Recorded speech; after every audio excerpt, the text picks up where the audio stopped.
In chapter 18, the author talked about organizational learning communities and the dark side of the learning organizations.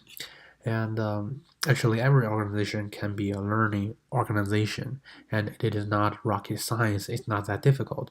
Actually, many of the organizations are doing it. For example, many organizations are developing organizational learning universities, and they try to develop the learning communities and encourage, motivate, and guide their employees to better contribute to the overall operation of the organization. However, many organizations failed to do so, or they experience many obstacles and challenges in the process of establishing such a learning community. The author in chapter 18 tried to explain the details of the concept of learning communities and learning organizations. There are four types of learning communities, or we can say learning networks. Vertical learning network means that contents and methods are delivered vertically. It is a task-specific learning program, which means management level people can directly plan the learning activities. The second one is a horizontal learning network, and it is very different than vertical learning network. It is a problem-focused community of learners trying to solve complicated problems using their knowledge, experience, things like that, and put them into practice. The third one is external learning network, which is inspired by action theories developed outside the organization. We can often see it in physicians, nurses, accountants, people like that, and their professional practice is directed by professional associations outside the organization. And the fourth one is a liberal learning network, and the employees have very little constraint, and they direct their own learning activities in unstructured fashion.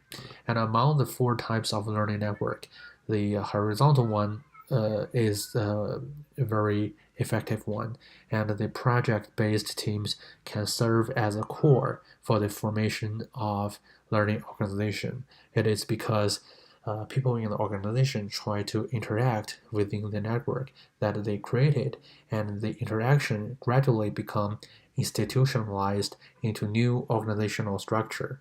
The new structure, according to the author, is horizontal as well.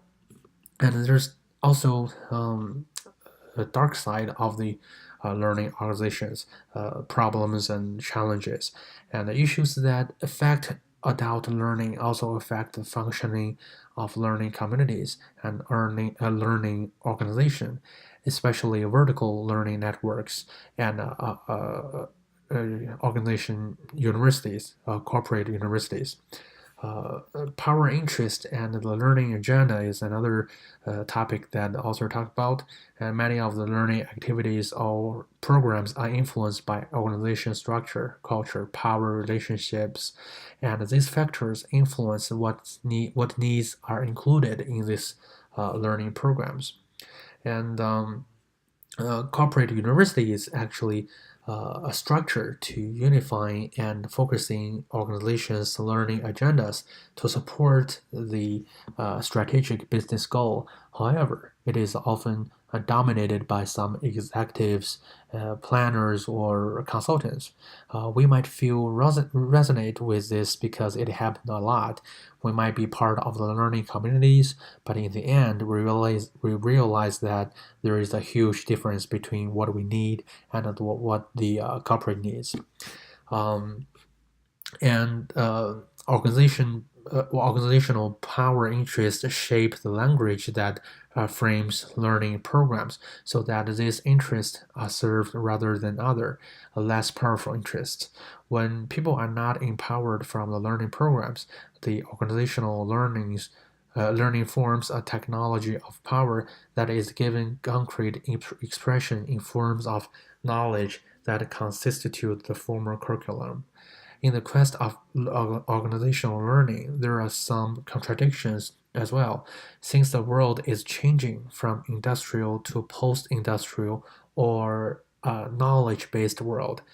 Organization learning should be evolved to accompanied by the changes in the structure of power relations in organizations. Um, uh, the author also talked about how to overcome the dark side, and in short, employees, management, and other stakeholders have to work together, and they can be benefit from learning organizations at the same time. So they have to create a vision that embrace such changes, and there has to be a top-down method to view new values and try to implement in the organization.